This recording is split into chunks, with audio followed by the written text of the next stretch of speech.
¿Qué tal? ¿Cómo están? Quiero invitarlos a un momento muy lindo de la vida, a un momento de oración y de reflexión, que son los ejercicios espirituales de San Ignacio de Loyola. Ustedes saben que este es un camino espiritual que ya en la Iglesia tiene muchos siglos y que muchísima gente lo ha hecho y le ha hecho mucho, pero mucho bien. Si ya los hiciste los ejercicios, te invito a que lo vuelvas a hacer. Si nunca hiciste ejercicios espirituales de San Ignacio, tenés la oportunidad.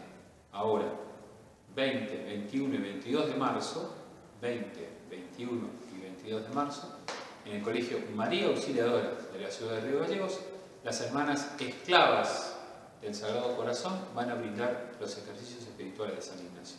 Estas hermanas son las que acompañaron allá lejos de ese tiempo al cura Brochero, que tras la sierra, con los ejercicios, evangelizó toda esa zona de Córdoba y transformó esa realidad en un lugar del Evangelio como lo es hoy. Y esas hermanas han viajado de Córdoba, son 3, y ya están con nosotros.